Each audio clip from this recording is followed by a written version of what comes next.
Hey everyone, and welcome to my class.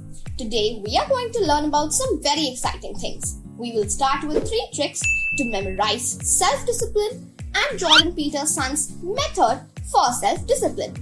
I keep on forgetting things that I study and read. Even if I repeat and study again and again, after a while they all fly away from my mind like I've not studied. I'm struggling with memorizing foreign language vocabulary. My memory is weak and I keep on forgetting things. I cannot remember the name of a person that I've just met. When I'm ready for a presentation in front of an audience, I always forget the things that I have memorized. I'm trying hard to memorize the things that I need to know, but no matter how hard, I always keep forgetting them. You read the same thing over and over again, but it took you a long time. Sometimes, you studied from midnight until the daylight and it stressed you a lot. And what is the result? They all fly away from your mind as you've never studied that hard. If you had even one of those troubles, then you're at the right place because no one ever taught you how to learn. With this course, you'll learn advanced method techniques to learn faster and permanent. Using the self-discipline in your life, you'll be able to study the memory techniques and add them into your daily routines. As you keep on studying, you'll see and understand the potential of your memory that will change your life for the good.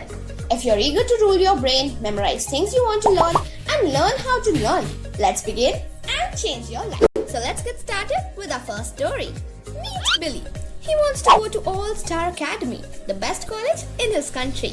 The academy is home to the world's greatest overachievers. To get in, Billy needs to ace his next exam. But the problem? The exam requires a lot of memorization, which Billy is terrible at. But Billy attended my last class on the growth mindset and knows that he can improve his ability to memorize. With that said, let's help Billy get into All-Star Academy. This is Odin, also known as the All-Father. He will become the wisest and the most powerful of the North gods. But not yet. For now, he hangs from Yggdrasil, the world's tree that holds all 9 worlds together. With a spear lodged in his chest, he will hang there for 9 days and 9 nights, on the border between life and death. All the while he peers down into the magical waters of the well below, calling out for the godly knowledge of the runes. Satisfied with his sacrifice, they emerge, revealing to him their wisdom and bestowing him with great power. Odin had given himself to himself, or more specifically, he sacrificed his present self for his future self. It's no coincidence that he had to perform the greatest sacrifice for the greatest reward. Now you may wonder why I'm telling you all these stories, right? But stay with me until the end of this class and you'll know the reason. Before we discuss the tactical advice, we need to understand some basics about memory. Collecting small processes. The act of memorization can be thought of as a collection of smaller processes. We are going to focus on 2 in particular, encoding and retrieval. Encoding is the process of creating new memories and retrieval is the process of accessing them. If Billy wants to ace his exam, he needs to optimize both of these processes. So let's start by taking a look at the process of encoding. One way Billy can improve his ability to encode information is by using a dual code process, initially coined by Ellen Pivot. The term refers to the creation of both a visual and a verbal memory for the same information. While the theory of a dual coding is still controversial, the process is quite promising. Visual representation. One study found that students were able to improve their ability to memorize a piece of information by drawing a complementary image. A more elaborate form of dual coding, the memory palace, is used by a competitive memory champions to encode large volumes of information. The memory palace requires the user to imagine a palace full of weird objects. Each object is a symbol of something the user is trying to memorize. By walking through the palace in their mind and examining these objects, the user can recall the related information. As impressive as the memory palace is, I'd suggest something less complex and more pragmatic For Billy, construct a mind map. A mind map combines verbal and visual information in an easier and digestible way. It has the ended benefit of allowing Billy to see how all of the information he's gathered relates to each other and where there are gaps in his knowledge. As we discussed in the Feynman technique class, identifying gaps in our knowledge is a key to learning effectively. Let's take a closer look at constructing a mind map. I often hear people say they have trouble remembering what they read in a book. The reason for this is simple. They aren't encoding or retrieving the information effectively. Readers will often highlight or underline passages they want to recall in a book. This is mostly useless. The reader would be better off constructing a mind map. Number 1. Place the title of the book in the middle. Number 2. Make a branch for each chapter. Number 3. Read the chapter and make an additional branch for each argument in the chapter. Every author is trying to convey a message to the reader. They are trying to make an argument. Actively reconstruct the author's argument as you read along and you will remember the book a lot better. The mind map is one of the best ways to do this. It forces you to take the verbal information and organize it visually. Visually representing the information will help you see how all the bits of information connect and where there might be gaps in your understanding. As a result, you will have a greater comprehension of the material, which will make it easier to remember. Of course, encoding is just one half of the puzzle. The retrieval. The other and arguably more important half is retrieval. Studies show that we can retain information for much longer when we repeatedly retrieve it from our memory. Memory is strengthened with each subsequent retrieval. Furthermore, studies show that our memories are strongest when our retrieval sessions are spaced apart. For example, it's better to study a piece of information for 1 hour a day over 3 days than 3 hours in 1 day. Let's call each retrieval session a study session. A common question is, how far apart should these study sessions be? The answer comes down to the individual. How far away the test is, the difficulty of the material, and how much time is available. But a good system to use is the linear system. The intervals between each successful study session should be increased. In this case, successful means you correctly recalled the information you were trying to memorize. For example, you may want to recall some information after 1 day, and if you're successful, try again in 2 days, then 3, then 5, then 9, and so on. Let's call this the linear hierarchy. Everyone's hierarchy will look different depending on many factors, and it comes down to the individual to optimize their own. However, if you fail to recall a piece of information on the 9th day, for example, you have to reset its position in the hierarchy. You have to bring it back to the beginning. If I fail to recall it on the 9th day, I will have to try again after 1 day, then 2, then 5, and so on. Each successful movement up the hierarchy will strengthen that memory. If you start this spaced and repeated retrieval at the beginning of a semester, you probably won't have to study much at the end. Most of the information will be already solidified in your memory. Naturally, I know a lot of people that are going to be watching this in preparation for an upcoming exam. The system still works for cramming. You just have to use much shorter intervals. When I had to cram hundreds of flash, I would use intervals of 1 minute, 10 minutes, 30 minutes, an hour, 5 hours, then 24 hours. Of course, cramming isn't recommended, but using spaced and repeated retrieval can make it more efficient. You won't waste time going over the same information over and over again. We have optimized the processes of encoding and retrieval independently. Everyone loses focus. Imagine right now you're about to work. You sit down at your desk, you lay your work out in front of you and say to yourself, I want to get this done. I want to stay focused and disciplined. Today, I'm going to be productive and finally accomplish my goal. At first, you're successful. You're concentrated and focused. Your mind is zoned in on the task laid out in front of you. But minutes later, your thoughts begin to wander. You pull your attention back to your work. but it's no use. Random trains of thought carry your mind to faraway places. You begin thinking about your friends. You dream of going on vacation. You wonder what you'll have for lunch or worry about the dishes still left in the sink. You try it time and again to control your wandering thoughts. Eventually, you give in. You stop working. You submit and you lose control. The war of the mind. Jordan Peterson describes this universal struggle in detail. Everyone, he says, is fighting a wide array of unconscious forces. These forces push and pull your mind in different directions. One pull draws your attention to your stomach, making you feel hungry. Another pulls your attention to your phone, leading you to waste time on social media. There's a war going on in your mind. Peterson explains, a war between your conscious and your unconscious. In your conscious mind, you have something called intent.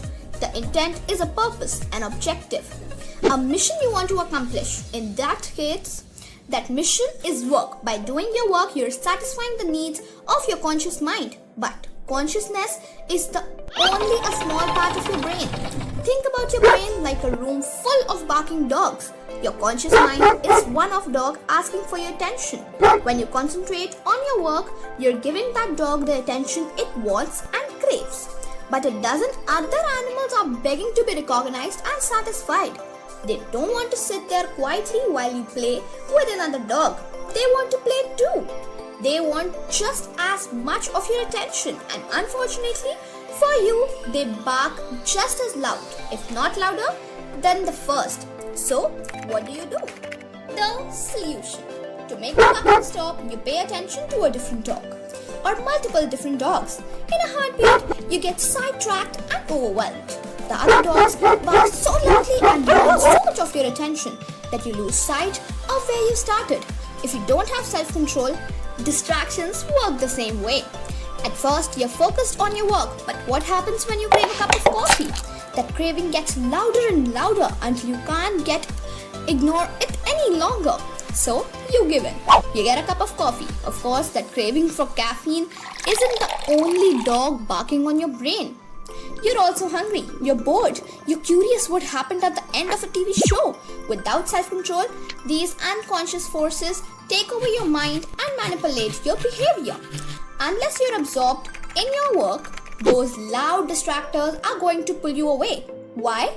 Because your conscious intent, the first dog, isn't strong enough to fend off the others. Going back to our example, your craving for coffee is more prominent than your motivation to work. So the former overtakes the latter and you get distracted. But the other dogs do more than distract you. They also change your thinking. Say you get distracted by a TV show. Your conscious mind knows that it's making a bad decision. So you try to justify your actions. You think to yourself, I don't have to do this work right now. Or this work is a waste of my time. I'd rather do something else. The worst part is, these justifications work. You fall for them and they further motivate your bad decisions. Your thinking changes, your attitude becomes unproductive, and your conscious intent falls behind. What does justification mean? If you're making justifications like these, there are two things you can learn about yourself. First, you don't have enough self-control. These justifications are produced by that war between your conscious and your unconscious. If your conscious mind is winning, you create reasons why your work is more important than your distractors. If your unconscious mind is winning, you do the opposite. You create reasons why your distractors are more important than your work. So, if you're making justifications, your unconscious forces are winning the war in your brain. That means you don't have the self-control to keep your unconscious at bay. Your conscious intent isn't strong enough to stand on its own. That's one thing you know. The second, according to Jordan Peterson, relates to your work. If you're making justifications, if you're struggling with self-control, you may be working on something you don't care about. You may not invested in or passionate about the work in front of you. Self-discipline and motivation do not work in every situation. Even if you're a disciplined person, you can only be disciplined about specific things because discipline requires motivation, passion, and energy. If you're bored by your work, how can you develop enough passion to succeed? Take this example. Imagine your family pushed you to go to a medical school. Medical school is a huge undertaking that requires countless hours of rigorous study. But you find yourself struggling to focus. Every assignment is a frustrating slog. Every textbook is a never-ending bore. It doesn't matter how rewarding this profession is. You may be surrounded by motivating people, following a path towards a meaningful character. But if you don't want to be a doctor, none of that matters. If you are not personally and emotionally invested in medicine, you won't be able to focus. You struggle to stay disciplined. Your conscious intent will always lose to your unconscious forces. Self-control. If this sounds familiar, you may need to reconsider your direction in life. You may need to reflect on the choices you have made and why you made them. For now, let's assume you're on the right path. Let's assume you are passionate about your work. It's worthwhile. It's inspiring. It's the reason you get up in the morning. Yet, you still struggle with discipline and self-control. You still cannot resist the unconscious forces pushing you away from your work. Where does that self-discipline come from? What's the recipe for greater self-control and personal management? How do you bolster your conscious intent while silencing the other dogs barking for your attention? Jordan Peterson gives a simple answer with a complex action plan. At the root of self-discipline, he explains, is practice. Every habit, good and bad, is created through practice. Take your bad habits. You get into those harmful behaviors because you have practiced them. You have practiced pouring yourself a cup of coffee in the morning. You have practiced checking your social media accounts instead of working. You have practiced ignoring your responsibilities. Because you have practiced these things, you are very good at them. And they loom large in your mind. Your lack of discipline therefore displays a long-standing pattern of laziness and neglect. But how do you turn your bad habits around? Jordan Peterson likens discipline to learning the piano. If you want to learn an instrument, you have to practice. In the beginning, you won't be able to improvise. You won't be able to play a song or write one of your own. So instead, you'll learn the basics. You'll gradually understand notes, chords, and scales. You'll grasp more complicated rhythms and patterns. You'll have to practice those hundreds of times. Only then you'll be able to develop the skills and knowledge to improvise or innovate. Peterson's method of self-discipline. Peterson's method for self-discipline is a disciplinary structure. Self-discipline, he explains, is built upon order and consistency. Our lives are filled with chaos, and without discipline, we are subject to that chaos. It's the chaos that drives you to slack off, make poor choices, and lose faith in yourself. To control that chaos, you have to impose an orderly structure onto your life. That structure will control the chaos by giving you a sense of direction and purpose. But what does a disciplinary structure look like? On a small scale, it's creating boundaries that block the unconscious forces trying to tear you away. Within a disciplinary structure, you practice healthier habits over and over again. Just like your bad habits got stronger after years of practice, your good habits will too. Eventually, your conscious goals will bark louder than the other dogs. Don't get me wrong, they'll never stop barking. No matter how disciplined you are, there will be always unconscious forces working against you. But order and structure can keep those forces from damaging your life. Of course, a disciplinary system affects more than just a day-to-day life. It's also a recipe for long-term success. Think about the musician we mentioned earlier. Imagine that he practices scales for an hour every day. He accomplishes a small goal, practicing the piano each day. But he's also gradually improving at his craft. He's growing his skill set. He's igniting his passion. And he's taking responsibility for his choices. Responsibility is another large aspect of Peterson's ideology. Order and disciplines are avenues to take responsibility for your life, your choices, and your success. And that responsibility gives you a sense of purpose and meaning. When you take responsibility, you learn to value yourself and your work. You gain self-worth, and that self-worth drives you towards discipline, control, and productivity. Let's go back again to a piano player. What happened after he mastered all the orderly aspects of music? He gains the knowledge to create music of his own. That's the ultimate goal of any disciplinary system. Right now, you're sitting in chaos, unable to push yourself forward. Self-sacrifice and self-discipline. Odin's story is, at least, a metaphor for self-sacrifice or self-discipline. And it's one that we have been telling for generations. Humanity has held the virtue of self-control in such high regard that it's a staple in most religions and the moral of many myths. In Christianity, the first sin, eating the forbidden fruit, was a lapse in self-control. In Greek mythology, Evil entered the world when Pandora could not control her curiosity and opened the box. This might, in particular, has even entered our everyday language. If I want to avoid temptation for fear of causing disastrous consequences, I might warn you against opening Pandora's box. The elevation of this virtue to religious and mythic proportions highlights a commonly held belief. Self-discipline plays a huge role in leading you to your best future, as in the case of Odin, or your worst one, as with Pandora. If this is true, it seems like it would be great if we could all have some more self-discipline. But what is self-discipline? People use the term to describe someone who makes good long-term decisions by overcoming short-term temptations, and that's reasonable. But when you ask them how they overcome these short-term temptations, they often invoke some sort of will or willpower. What will means it's obvious. But before we get to that, let's start at the beginning. The decision. At any point in time, you're deciding on how to act.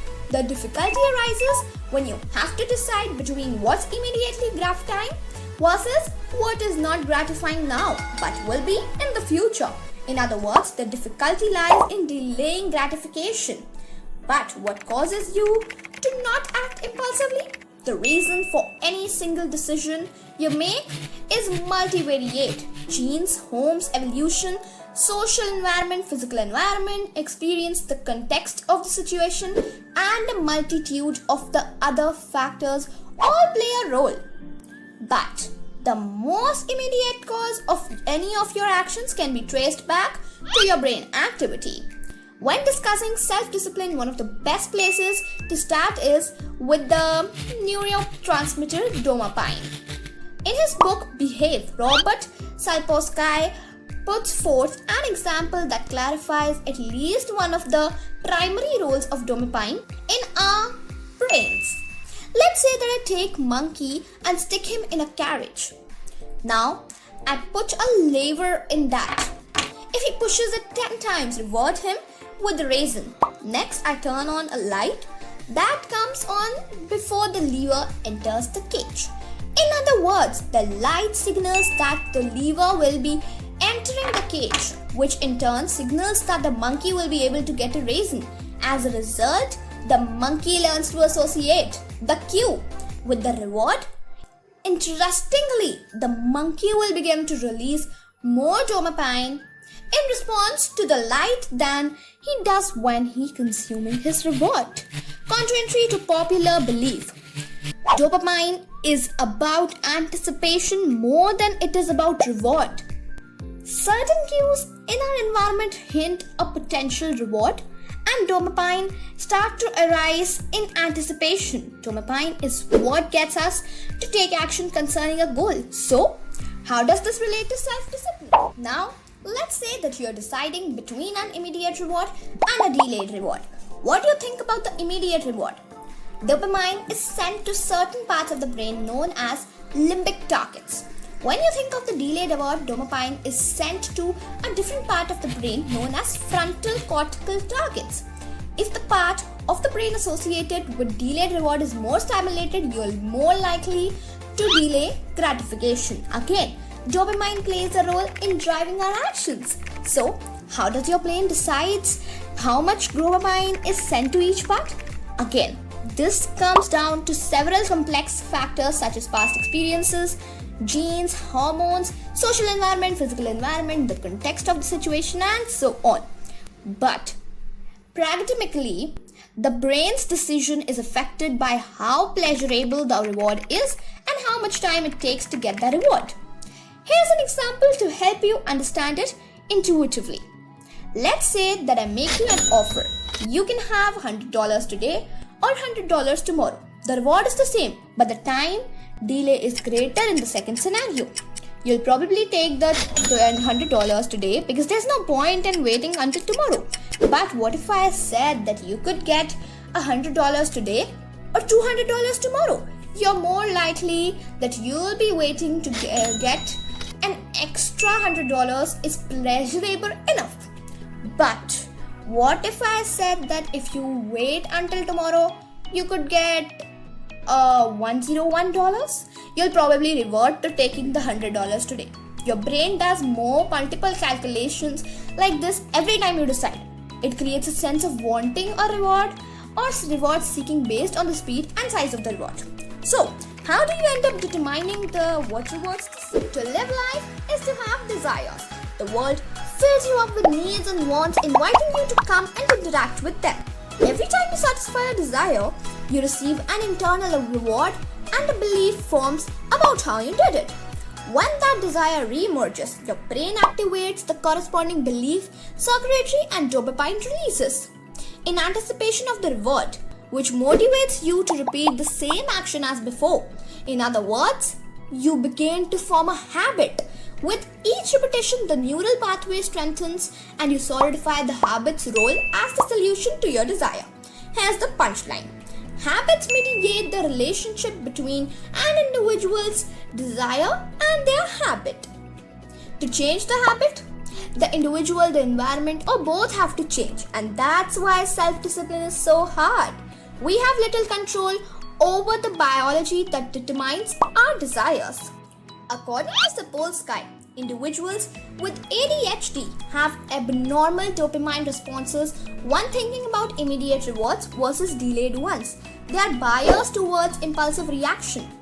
Individuals who experienced childhood adversity are more likely to have an underdeveloped frontal cortex, making delayed gratification more difficult.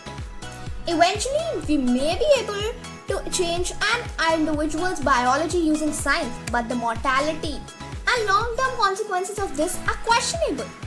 There is a part of our biology that is more malleable, the brain. An individual can be changed with education. As people learn more about the world, they can test out new beliefs and reinforce new behaviors. But this leads me to the heart of the issue. Self-discipline is much more of an environmental problem than it is an individual one.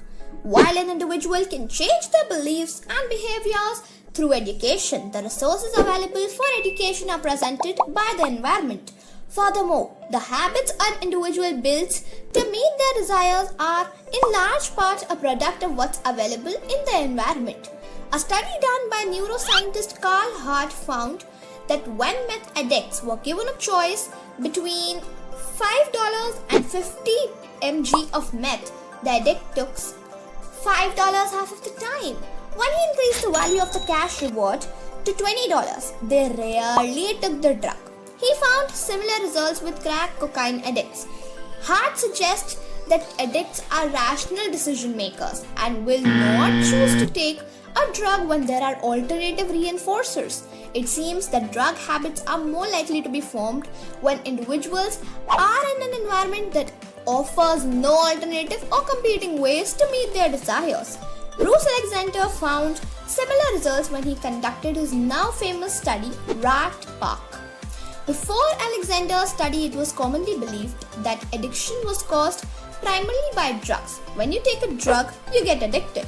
That's how the story went. But Alexander noticed that most drug-related studies occurring at the time placed rats in isolation. He wondered if this played a role in the rats deciding to take the drug. It turns out that it did.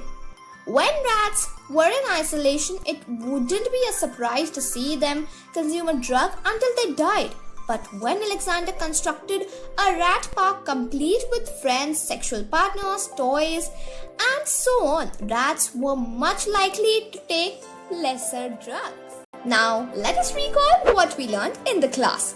Let's look at optimizing the three techniques together. Our ability to recall information is state dependent. We benefit by being in the same state for recall as we were for encoding. This includes mood, environment, and caffeine levels. One study found that students who studied in an intoxicated state were able to recall the information better when they were intoxicated than when they were sober. So, the state matters. For this reason, I suggest Billy studies in the room he's going to write the exam if possible. Also, since he drinks coffee while studying, he needs to drink coffee for the exam as well. This will keep Billy's states as equivalent as possible and improve his ability to recall information during the test. Using these three techniques, there is no way that Billy would get into All-Star Academy. A disciplinary system does everything you need. It pushes you forward, but eventually you'll return to chaos. You'll rediscover chaos and freedom from a new perspective, just like our pianist. With the fruits of a disciplinary system behind you, you're no longer controlled by your freedom. Instead, you're tactically engaging with your freedoms, using them to your advantage. But before you can control the chaos in your life, before you can engage with your freedoms, you need to find order. To quote Peter's son, every freedom you have that's true for you is purchased at the price of discipline. So take ownership of your direction in life. Empower your conscious mind and discover your freedoms through order and control. Both of the studies present an interesting idea. Addiction is much less likely to occur when you have greater access to alternative ways to meet your desires. In his meditations, Marcus said that we were born to work together like feet, hands and eyes, like the two rows of teeth, upper and lower. To obstruct each other is unnatural. To feel anger at someone, to turn your back on him, these are unnatural. People are a product of their environments a lot more than we like to think. By acknowledging this, we can have more compassion for one another, but more importantly, we can begin helping one another by providing people with as many opportunities as possible for learning and alternative ways to meet their needs. We can eradicate the problem of self-discipline. So, these were some of the insights into the world of self-discipline and responsibility.